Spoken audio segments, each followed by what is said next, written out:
구도의 길을 가로막고 있는 수많은 장애들 중에서 가장 광범위하고 근원적이며 따라서 가장 심각한 것은 자기중심성이다. 내가 자기중심성이라고 말할 때 이는 타인을 희생시켜서라도 자신의 이익을 추구하는 노골적이며 추한 이기성을 의미하는 것이 아니다. 적어도 나는 그런 이기성은 오래전에 극복한 것을 전제로 하고 있다. 그러나 이기성을 뒤에 놓고 온 사람들 가운데도 아직 여전히 그와 유사한 악덕주의에서 꾸물거리고 있는 사람들이 있다. 그것은 너무 미묘하고 뿌리 깊은 것이라 그들은 그것이 악덕인 줄도 전혀 인식하지 못하고 있다. 그리고 사실상 그것이 존재한다는 것조차 의식하지 못하고 있다. 그러나 냉정하고 정직하게 자기를 분석해 본다면 그는 자신의 모든 상념이 자기중심적임을 발견하게 될 것이다. 그는 다른 사람, 다른 것들에 대해 생각한다. 그러나 그것들은 항상 자기와 연결되어 있다. 그는 많은 공상 드라마를 지어낸다. 그리고 거기서 그는 항상 주인공이다. 그는 언제나 자신의 작은 무대에서 중심의 자리를 차지하고 있으며 항상 스포트라이트가 그를 따라다니고 있다. 만일 그가 중심의 위치에 있지 않다면 그는 당장 마음이 상하고 화가 나며 그 순간 사람들의 주목을 끌고 있는 다른 사람에 대해 질투를 느낀다. 그러한 본성을 변화시킨다는 것은 그에게 있어서 모든 것의 뿌리를 바꾸는 것이고 자기를 완전히 다른 사람으로 만드는 것이다. 대부분 사람들은 잠시도 그런 급진적 변화의 가능성과 마주할 수 없다. 심지어 그들은 그러한 상태가 존재한다는 사실조차 모르고 있다. 자기중심적 태도는 진화에 치명적인 해를 입힌다. 그것은 반드시 변화되어야 하지만 그런 변화를 시도하고 있는 사람은 거의 없다. 그러한 악순환으로부터 탈출할 수 있는 방법은 오로지 하나. 그것은 바로 사랑의 길이다. 사랑은 보통 사람의 삶에서 이러한 변화를 만드는 유일한 힘이다. 사랑은 강한 손으로 그를 사로잡아 당분간 그의 마음 전체를 바꾸어 놓는다.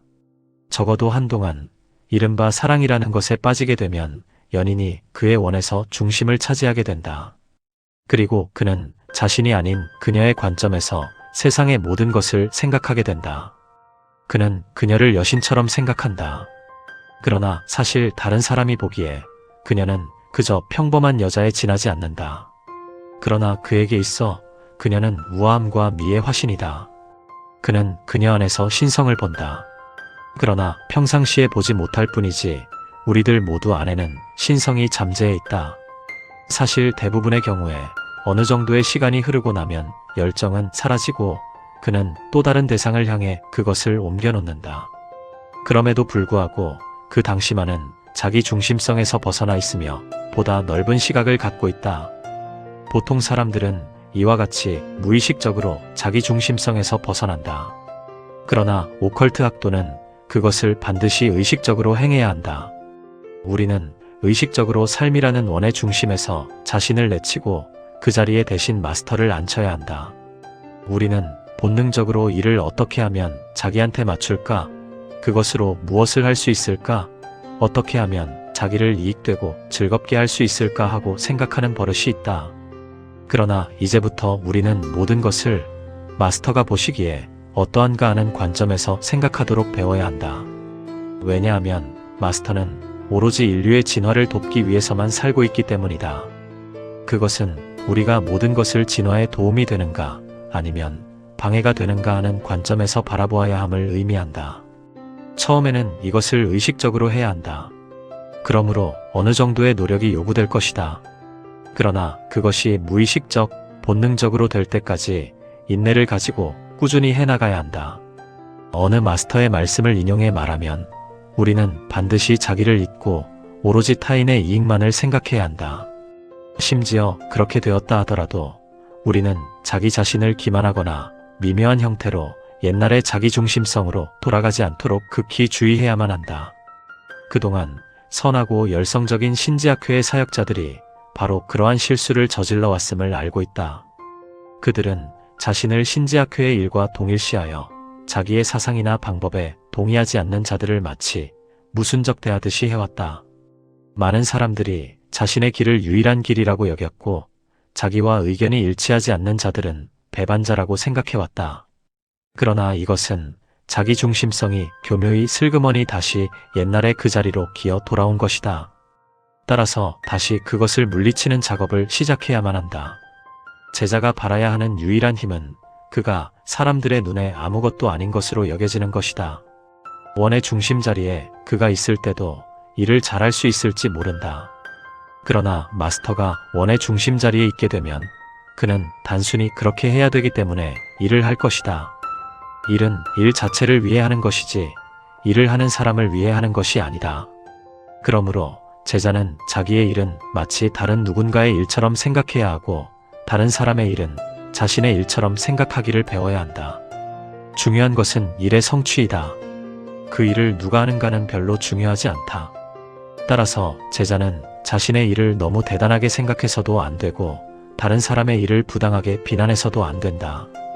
그렇다고 다른 사람들이 칭찬해 주기를 바라는 마음에 위선적으로 자기 일의 가치를 하락시켜서도 안 된다. 예술에 대한 러스킨의 다음과 같은 말을 제자는 조용히 말할 수 있어야 한다. 그것이 나의 일이든 당신의 일이든 또는 그 밖의 누구의 것이든 아무려나 좋은 것이다. 신지학회의 사역자들에게는 또 다른 위험이 있다. 그것은 다름 아닌 자기가 세상의 여타 사람들과는 다르다는 것을 너무 빨리 자랑스러워하는 위험이다. 신지학의 가르침은 모든 것을 새롭게 조명하고 있다. 그러므로 자연히 우리는 우리의 자세가 대부분의 다른 사람들의 그것과는 전혀 다르다는 것을 느끼게 된다. 이 분명한 사실에 대해 생각하는 것에는 어떤 나쁜 점도 없다. 그러나 나는 우리 멤버들 중 일부가 자신이 신지학을 공부하고 있다는 것에 대해 자만하는 경향이 있다는 것을 알게 되었다. 그러나 신지학을 공부한다고 해서 우리가 다른 사람보다 나은 것은 결코 아니다. 다른 사람들은 또 다른 길을 따라 자신을 발전시키고 있다. 그리고 그 길을 따라서 그들은 우리보다 훨씬 앞서가 있을 수도 있다. 비록 그 길이 우리의 것보다 부족한 점이 있을지 모름에도 말이다. 아데프트는 모든 가능한 길을 따라 자신을 완전히 발전시킨 완벽한 인간임을 기억하라. 우리가 다른 길을 가는 사람들에게 가르칠 무엇인가를 갖고 있다 하지만 우리 역시 그들로부터 배워야 할 많은 것이 있다. 따라서 그들이 아직 신지학의 지식을 습득하지 못했거나 그 가치를 인식하지 못하고 있다 해서 그들을 무시하는 것은 어리석음의 극치가 아닐 수 없다. 그러므로 이런 관점에서도 우리는 자신을 원의 중심에 두지 않도록 주의해야만 한다. 원의 중심으로 다시 미끄러지지 않기 위해 당신이 취해야 할 마땅한 자세의 상징으로서 내가 앞서 혹성들의 궤도와 영향에 대한 도컬트적 관점에 대해 설명한 것을 상기하라. 각 혹성은 한 타원에서의 부초점이며 주초점은 태양 안에 있다. 당신은 그 부초점과 같아서 당신에게 맡겨진 일을 하며 궤도를 달려가고 있다. 그러나 언제나 당신은 주초점의 한 반영에 불과하고 당신 의식은 태양 안에 중심을 두어야 한다. 왜냐하면 당신을 감싸고 있는 마스터는 위대한 하이어라키의 일원으로서 로고스의 일을 수행하고 있기 때문이다. 인간은 자기라는 원의 중심에 있다. 그러나 그럼에도 불구하고 항상 다른 사람들의 원에 있어서도 자기가 중심의 위치에 있다고 착각하고 있다. 그는 다른 사람들이 말하고 행동하는 모든 것 속에 어느 정도 자신에 대해 생각하고 자기를 겨냥해 대화에 초점을 맞추고 있을 거라고 멋대로 추측하곤 한다. 많은 사람들에게 이것은 일종의 강박관념이 되고 있다.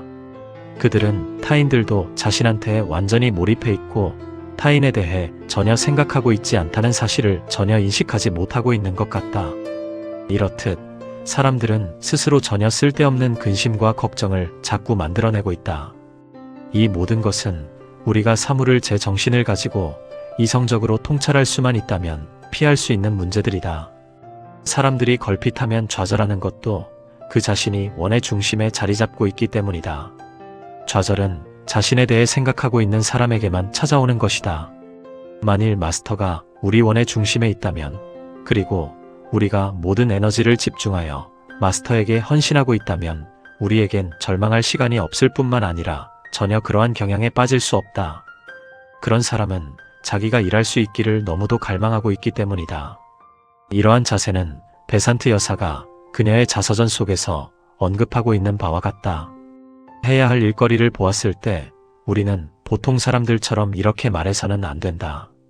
그래, 그건 좋은 일이지. 누군가 해야만 될 일이야.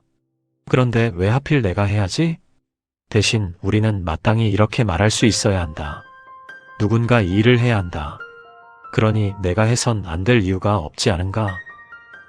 진화해감에 따라 우리의 원은 차츰 넓어질 것이고 결국 그것이 무한으로 확장될 때가 올 것이다. 그때 우리는 어떤 의미로 다시 그 원의 중심에 있게 될 것이다. 왜냐하면 우리는 모든 원의 잠재된 중심인 로고스와 합일되어 있을 것이기 때문이다.